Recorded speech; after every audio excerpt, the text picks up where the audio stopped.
President Carlos Salinas forever changed Mexico. He transitioned Mexico into a free market economy, ushered in democracy, and was the driving force behind NAFTA, the largest free trade zone in the world. But the end of the Salinas administration would be marked by a currency devaluation strategy that went horrifically wrong.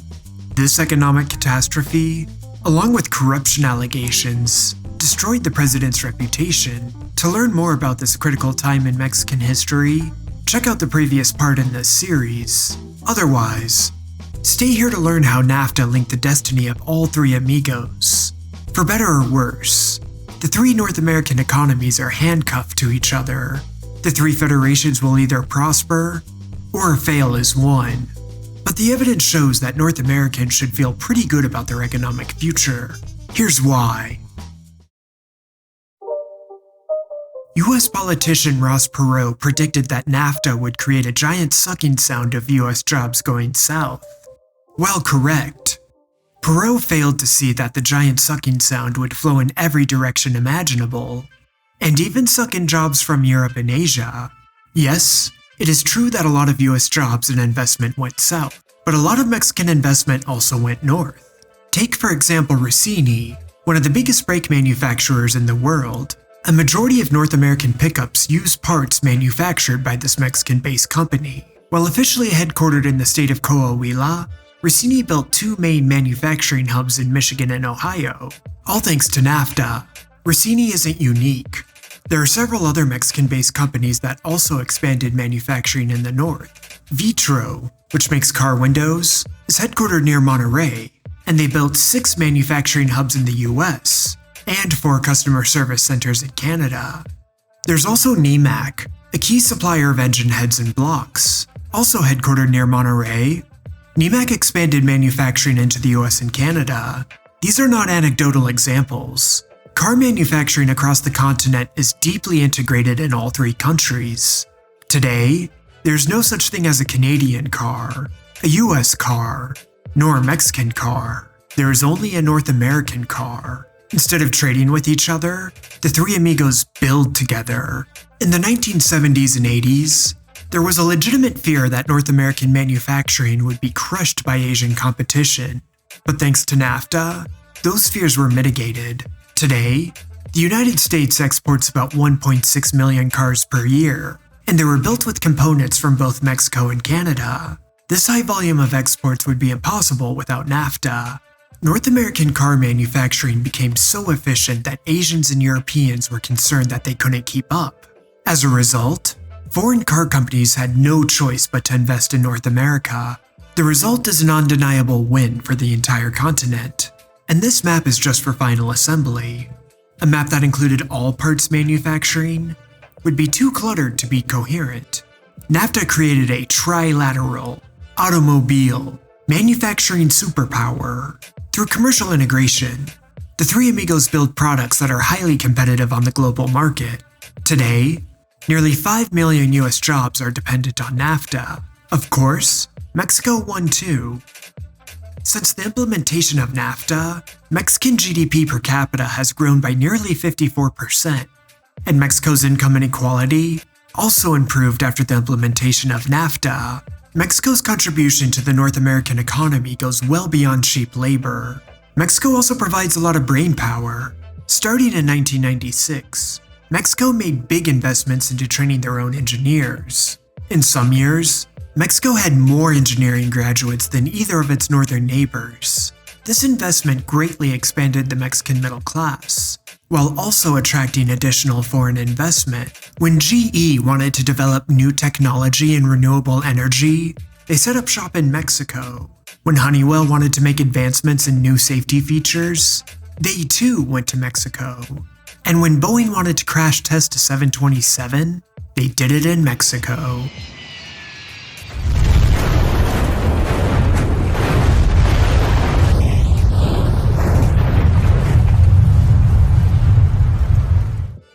Mexico's crown jewel of engineering is arguably the Volkswagen Jetta A6. About 70% of all the parts on this popular sedan were designed by Mexican engineers. In total, nearly 900 Mexican engineers made this car possible, and the vehicles were assembled in Puebla. During peak production, Mexico built 2,500 jettas per day, 80% of which were exported around the world, including Germany. But the Jetta A6 is unique. Most other North American manufactured goods are built and designed by all three amigos. If someone in the US buys a product that was imported from Mexico, there is a 40% chance that it contains at least one component that was made in the US. If they buy a Chinese product, that probability drops to 4%. While the automotive sector is highly integrated, it's not the only one. Aerospace, large vehicles, iron steel production, household goods, and clothing are all deeply integrated across all three countries. There's no doubt that NAFTA supercharged the North American economy, but the trilateral economy needs much more than just capital, engineers, and factories. It also needs cheap and reliable energy. When it comes to hydrocarbon energy, all three amigos are big producers of natural gas and oil. Both Canada and the US rank in the top 5 of natural gas production. Mexico also fares well, ranking in the top 30. As for oil production, all three amigos rank in the top 15. When it comes to energy, a perfectly integrated North America would be completely energy independent. But the three federations are a bit hesitant of becoming too reliant on each other. After all, export diversification is the safe move. Canada ships about 4% of its oil outside of the continent, and Mexico exports nearly 50%. The US does the same with natural gas, exporting about 54% outside of North America. Should globalization completely collapse? As I speculated on in another video, North America is one of the few places in the world that can maintain modern living standards. If the three amigos want to pursue a low-carbon economy, they can also do that all on their own. If any country is serious about going green, they'll need to do it with nuclear energy. Canada just so happens to have the world's biggest uranium mine. The McArthur River mine alone accounts for 13% of the world's uranium supply. Of course, modern nuclear facilities need to utilize high-end microchips, and high-end microchips need high-purity quartz. The most productive mine for high-purity quartz can be found in the Spruce Mining District of North Carolina. Only Norway has access to similar reserves of high-grade quartz. Russia does as well, but they're going to have a hard time importing the needed mining equipment for the foreseeable future. As for actually manufacturing the high-end chips, that's where Mexico comes in. Maybe. Those deals are still under negotiation at the time of this writing. Should the deal go through, Intel already has a world-class research and design center in Guadalajara, and there is plenty of Mexican talent that can make chip manufacturing a reality. Chips or no chips, all three amigos have access to another critical resource needed for the future: lithium. And this is just a satellite view of the new North America. On a more granular level, cities along the US-Mexican border were radically transformed due to NAFTA. Neighboring cities aren't isolated, but more so operate as integrated metropolitan hubs, quite analogous to how Buda and Pest merged into a single city. San Diego relies on the Tijuana airport for international flights. El Paso, La Cruces, and Juarez are often referred to as the Borderplex, and it just so happens to be the home of the first commercial spaceport in the world. And who can forget the aptly named towns of Calexico and Mexicali? But to truly understand the integration of these binational metro hubs, I recommend the Histories of Mexico podcast. While researching this script, I came across the Histories of Mexico podcast and was truly inspired at the level of deep research and engaging presentation style. I reached out to the podcast, and they were kind enough to critique the scripts for this video series. The podcast is full of entertaining stories from the indigenous people of Tabasco to the Chinatown of Mexicali, known as Chinisca. The podcast is profiling the history and geography of all 32 Mexican states, and I can't wait to see where this podcast goes. And they are releasing a special supplemental series that documents the integration of the US-Mexican border cities. The podcast is linked below. Be sure to check them out after this. Now back to NAFTA. NAFTA enhanced the economies of all three countries and made them more resilient to geopolitical shockwaves. NAFTA has been so successful that Ross Perot's son and heir now sings its praises. So you look at how important trade is for us, it's huge. NAFTA is critical to our economy. I mean, Mexico is part of the Texas family. I mean, the men and women of Mexico are critical. The men and women coming in from Mexico to help run our economy are critical. For all of NAFTA's benefits, it did have one critical weakness. None of the beneficiaries of the trade agreement took the time to promote its impressive yields. Politicians on either side of the border would eagerly highlight NAFTA's flaws to erect populist excitement. Over the years, it seemed that NAFTA would withstand populism. But then the 2010s arrived. While NAFTA did a lot of good for the continent, it did cause a lot of damage to specific groups in each country. These pain points can't be ignored. In the US, manufacturing jobs plummeted. This included both factory workers and mechanical engineers. Some of this job loss can be attributed to advancements in robotics in addition to the rise of China. The actual number of jobs lost due to NAFTA depends on whose analysis you prefer. As for Mexico, small and medium-sized corn farmers were on the losing end of the trade deal.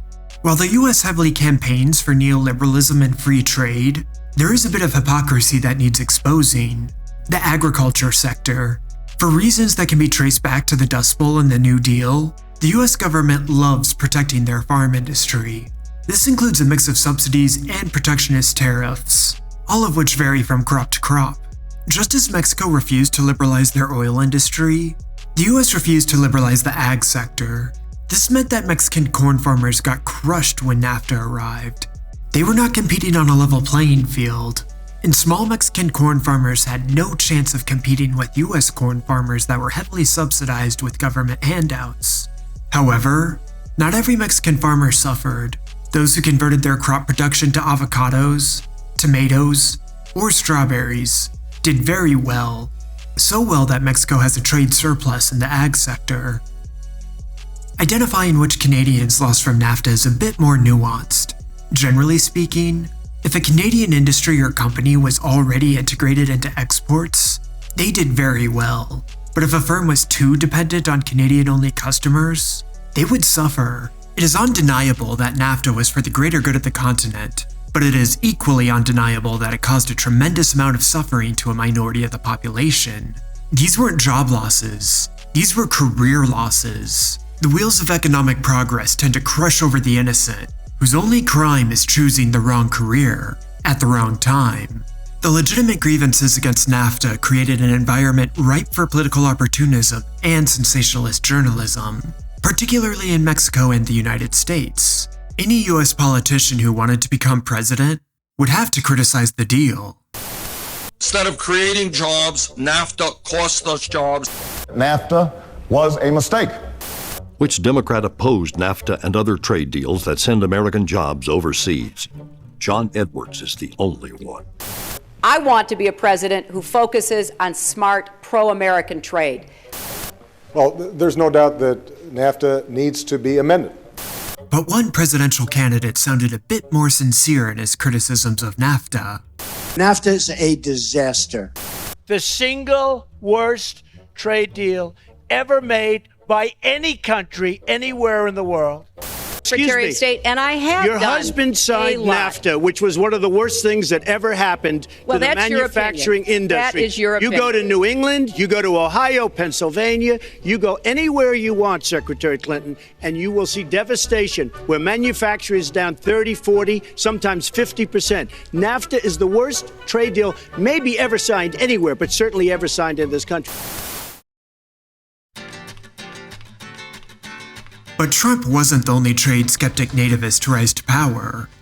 Meet Andrés Manuel López Obrador, commonly referred to as AMLO. In a lot of ways, AMLO is a mix of both Donald Trump and Bernie Sanders. He is highly suspicious of foreigners, rails against neoliberal capitalism and free trade, is anti-tax, pro-welfare, and is quite critical of his next-door neighbor. AMLO first ran for president in 2006 and lost by a very slim margin. He never conceded and held a large protest in the capital. Les propongo que aquí nos quedemos, que permanezcamos aquí día y noche, hasta que se cuenten los votos y tengamos un presidente electo con la legalidad mínima que nos merecemos los mexicanos. After the protests, AMLO created a new political party which eventually won him the presidency in 2018. When he took office, he maintained Mexico's very tough anti-immigration policy, so much so that he received criticism from Amnesty International. President Andrés López Obrador have been continuing with this narrative about humane policies towards migrants and refugees. Unfortunately, in practice, we are seeing totally a distant from that narrative, from that discourse. The militarization of the borders, the continuation of these shared policies that are violating the rights of people, the treatment that many of these people are receiving at the border, including the border between Mexico and Guatemala. Amnesty International has been documented massive deportation of people in need of international protection, including Haitians, Central Americans, Venezuelans, Cubans. People have been detained in immigration detention facilities. With nativism rising to power in both Mexico and the United States, it seemed that NAFTA was done for. But while both presidents talked tough on NAFTA, they knew that a full-blown repeal would be catastrophic to their economies. North America had become deeply integrated, and a sudden halt to that integration would trigger a recession, if not a full-blown depression. To put it simply, none of the three amigos can build a car on their own anymore. Sure, new supply chains can be established to resurrect domestic car production, but these new supply chains would cost billions of dollars, and take years, if not over a decade, to completely develop. And all of that investment from Europe and Asia would evaporate. During the spring of 2022, North American automakers faced a chip shortage, and car prices skyrocketed, and that was just for one component needed to build a new car. If similar supply chain stresses were put on brake pads, windshields, airbags, steering wheels, or any of the thousands of other components needed to build a car, it would have been a disaster.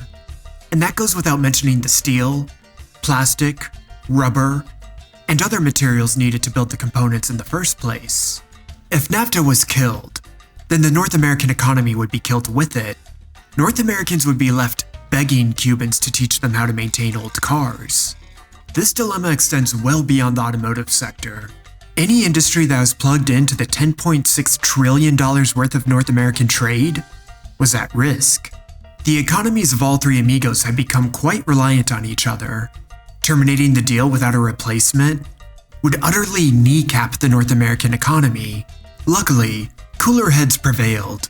When it became very likely that AMLO would be the next Mexican president, he made two phone calls, one to Trump and one to the sitting Mexican president, Enrique Peña Nieto.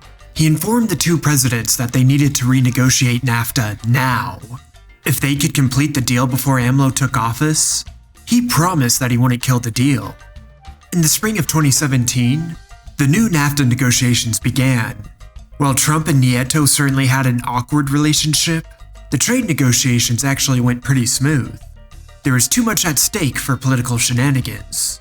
The US and Mexican trade negotiators agreed to make slight adjustments to the original deal that were mutually beneficial, and both presidents included their respective opposition parties to ensure that the new deal would be politically viable.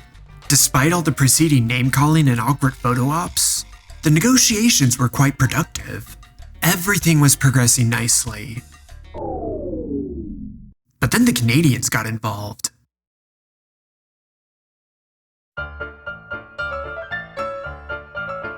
Canadian Prime Minister Justin Trudeau thought he could use the NAFTA renegotiations as a way to win political points with his environmental base.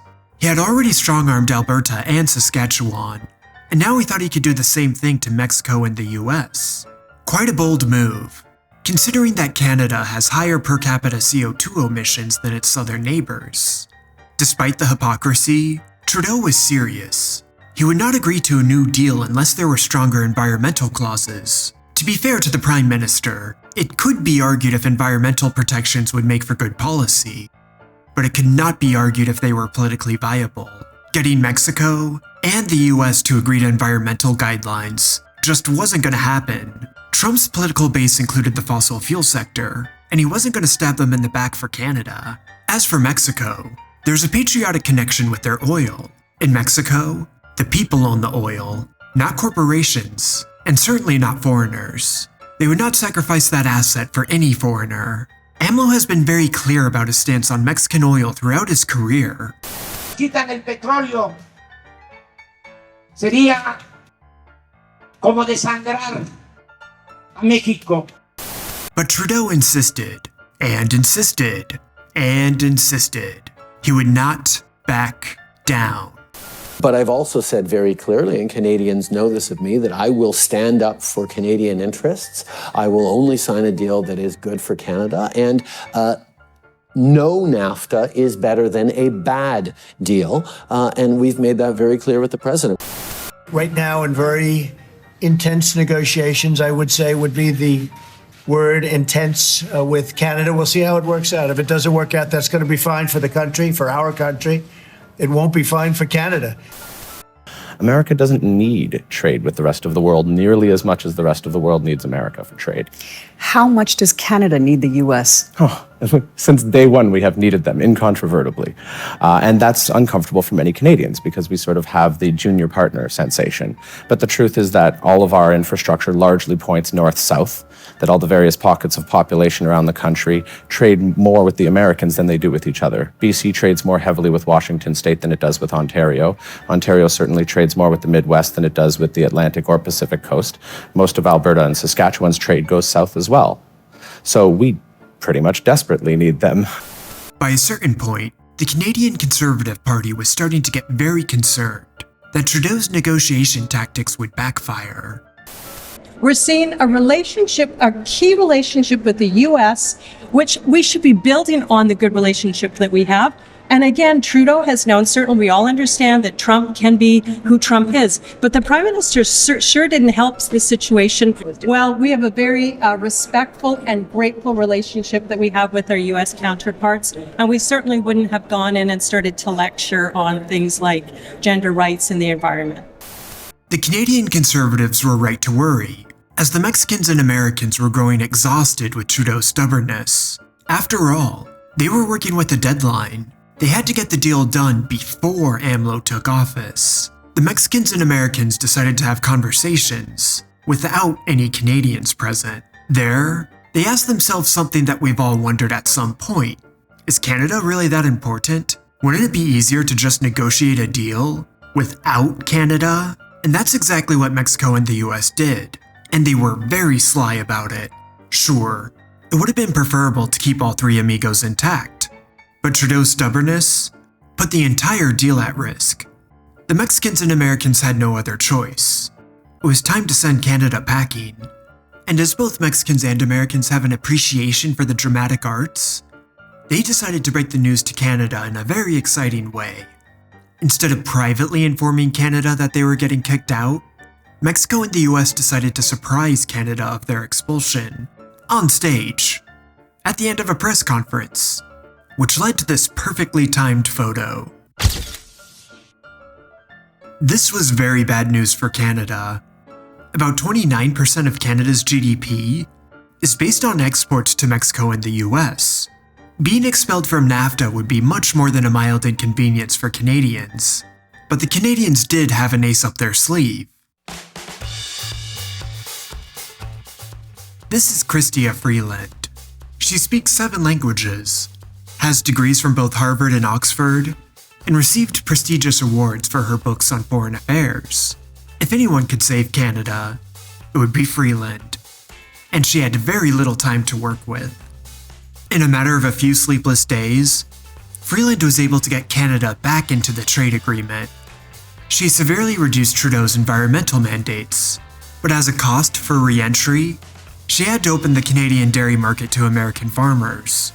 But that's a small price to pay to avoid an utter economic catastrophe.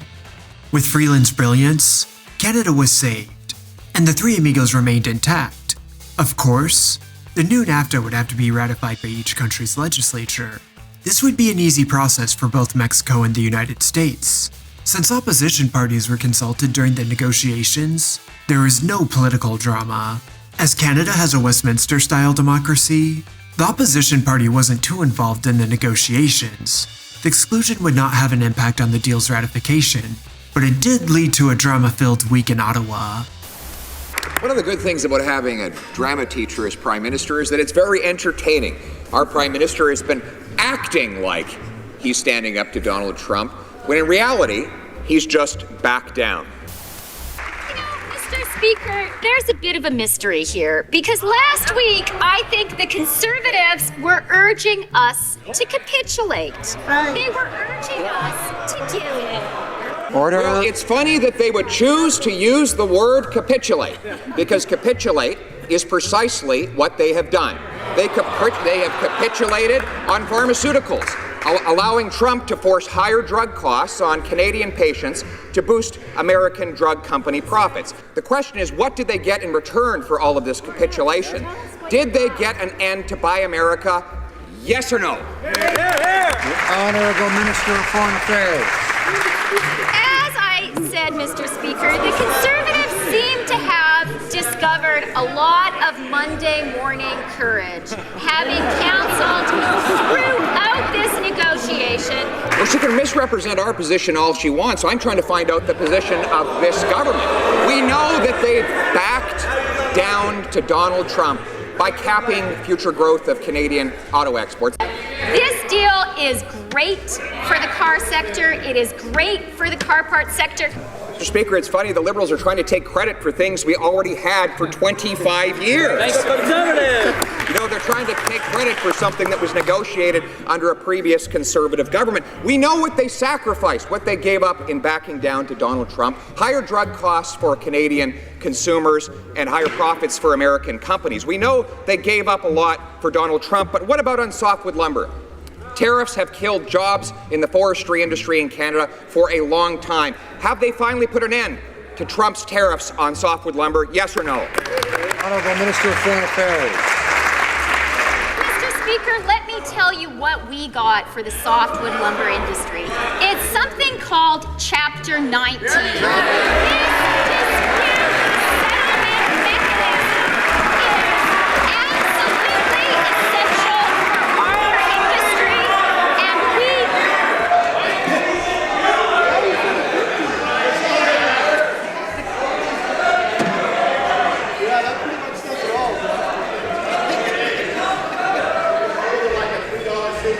Order. Alarm.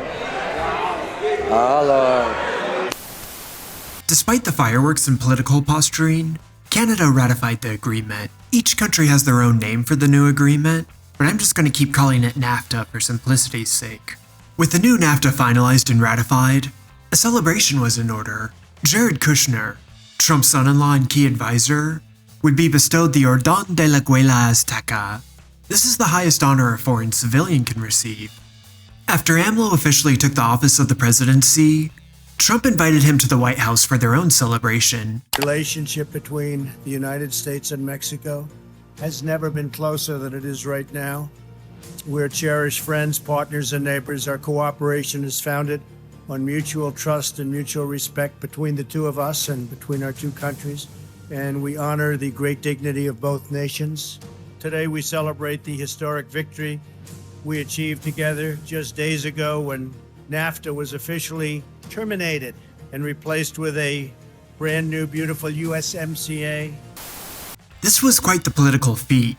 Trump was elected on an anti-Mexican campaign, and AMLO was elected on an anti-US campaign. Yet the two nativists achieved a historical high point for US-Mexican relations. Politics is the art of the possible. Trudeau wasn't invited to the celebrations, and Freeland's dedication to Canada hasn't received enough praise. She did more for her country in 6 days than most of us could do with 6 lifetimes. For all of Trudeau's faults, he does recognize talent when he sees it. Freeland would receive a series of much-deserved promotions, and at the time of this writing, she is currently the Deputy Prime Minister of Canada. She may very well be Canada's next Prime Minister. As for the new NAFTA, it really wasn't all that revolutionary from the original. There were updates to intellectual property laws, new rules for e-commerce, and a $16 an hour minimum wage for all auto workers, no matter which side of the border they were working on. But there is one detail in the trade agreement that went largely unreported on by the media. At the time, it seemed to be not very newsworthy, but this little detail put Mexico on the path to greatness.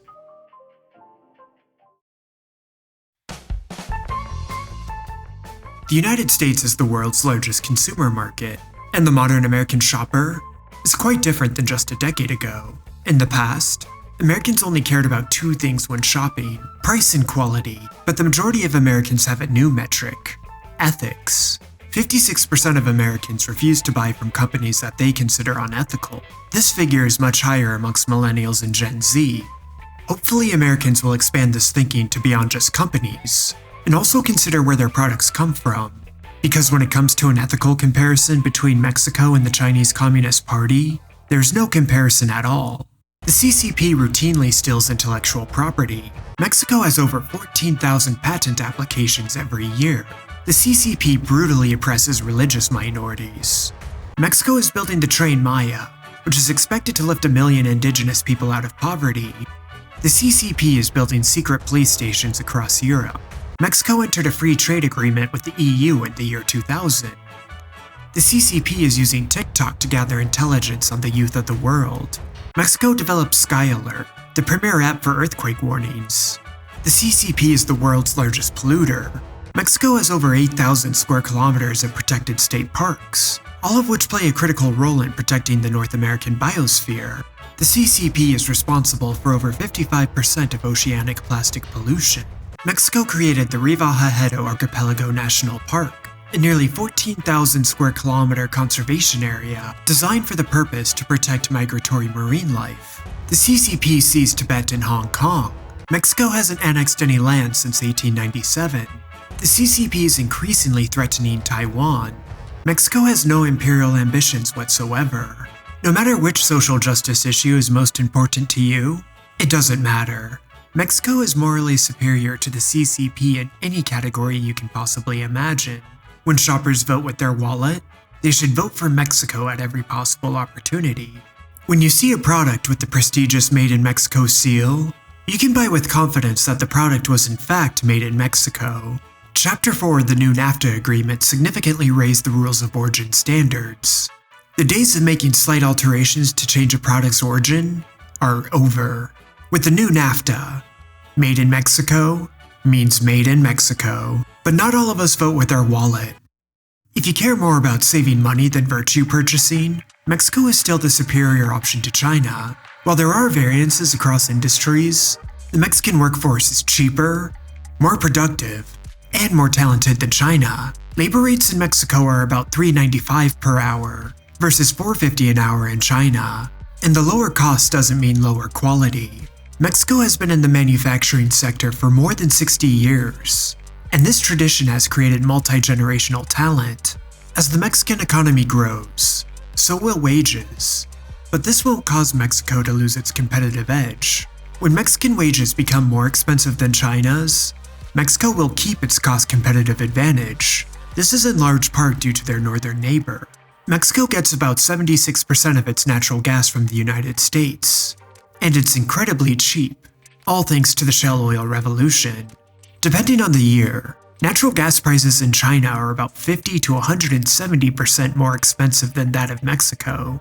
Of course, there's a tremendous shipping cost savings when buying from Mexico. A 53-foot shipping container from China to Los Angeles would cost about $5,000. That same shipping container only costs $600 if coming from Tijuana. The close proximity also allows Mexican companies to offer far superior lead times. When working with a Mexican supplier, US and Canadian clients can expect a 1 to 2 day lead time. Working with a company in China can take in excess of 3 weeks. Mexico has minimal geopolitical risk. Trump may have started the trade war with China, but boy oh boy has Biden escalated that war. One of the few things that America's two political parties can agree on is de-risking from China. But even if the world wasn't moving away from China, the Chinese have one major flaw that can't be easily fixed: population collapse. Anytime a nation industrializes, they can expect to see a decline in birth rates. And the CCP decided to kick that into overdrive by implementing a one-child policy. Reliable data about China is always a challenge, but most sources would agree that China has had below replacement birth rates for around 30 years. In April of 2023, India surpassed China as the most populous nation. Combine China's low birth rates with the CCP's tough immigration policy, and the Chinese have a declining population on their hands. The CCP has officially acknowledged that their population shrunk by nearly 850,000 people in 2022. If that's the official number provided by the Communist Party, it's fair to assume that actual numbers are much worse. China's demographics are not good, with an increasing elderly population and declining working age population. China's dependency ratio should frighten investors and economists. If current trends hold, 25% of China's population will be over the age of 64 before the end of the decade. And with China's low GDP per capita of about $12,500 USD, the CCP is going to have a very difficult time supporting their senior population. Any company that remains in China is going to face a labor shortage, and possibly higher taxes and political unrest. One way or another, China's status as the world's factory will not survive this decade. Demographics are not a problem for Mexico. In fact, Mexico has one of the healthiest demographies in the industrialized world. Mexico will likely face population challenges around mid-century, but that's not a concern at the moment. For the next few decades, Mexico is ripe for economic development. While Mexico is well positioned to replace China, they are already replacing another economic giant, Germany. Germany's demographics are a lot worse than China's, and there's a good chance that the German population has already peaked. Germany's industrial sophistication and might simply can't be maintained with this demography. But I have good news for the Germans. Unlike China, Germany got rich before they got old. The German economy will have much more financial resources as it deals with population collapse. Additionally, Germany's situation is very similar to Japan's. They are both medium to ultra high-end manufacturing exporters that are dealing with the shrinking population. And Japan's population crisis is much more advanced than that of Germany. Germany can see what has or hasn't worked for Japan and adapt as needed, but Germany's biggest strength is Mexico. The German-Mexican partnership goes way back. When Volkswagen was looking to set up shop in the Western Hemisphere, they chose Puebla to be their new home. In 1967, they opened a new factory that manufactured the iconic Beetle, which took America by storm. And the German-Mexican partnership has grown ever since. Today there are nearly 2,000 German companies that have operations in Mexico. Some of Germany's most recognizable brands already have operations in the Aztec nation. Despite the terrible 2020s, German investment in Mexico has expanded. Between a collapsing population and energy insecurity, Germany needs to offshore now. Not soon, not in the next few years, but right now. German executives and economists know this, and that's why they're heavily investing in Mexico. This isn't theoretical, it's happening in front of our eyes. In 2022, Mexico saw an increase of direct foreign investment of 25%. In the month of October alone, Mexico received $2 billion worth of new foreign investment, and a lot of that cash is coming from Germany. The question isn't, will Mexico replace German manufacturing? The real question is, how long will it take to build the new factories?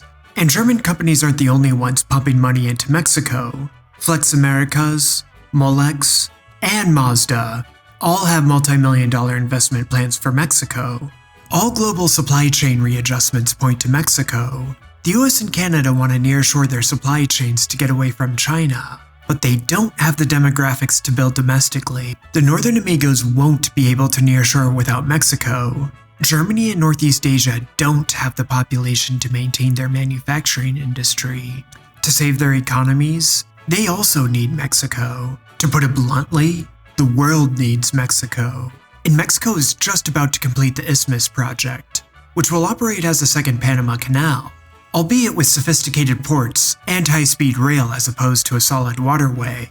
Between the nearshoring of manufacturing, the tech sector of Guadalajara, and the mega project on the Isthmus, Mexico is on the cusp of an economic explosion. Kind of.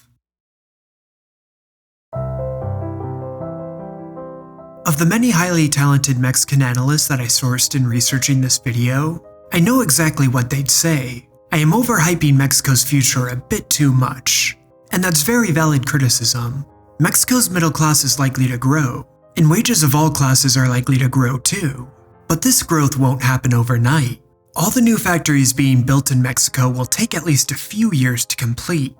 Just as there is no get-rich-quick schemes with personal finance, the same applies to national economies. Most Mexicans watching this video will probably earn more money than their parents, and the children being born in Mexico today will probably earn even more. But this doesn't mean everyone gets a coastal hacienda with a yacht. Instead, more Mexicans will be able to enter the middle class and enjoy comfortable lifestyles. Will Mexico be considered a first world country in the very near future? I think that's highly likely.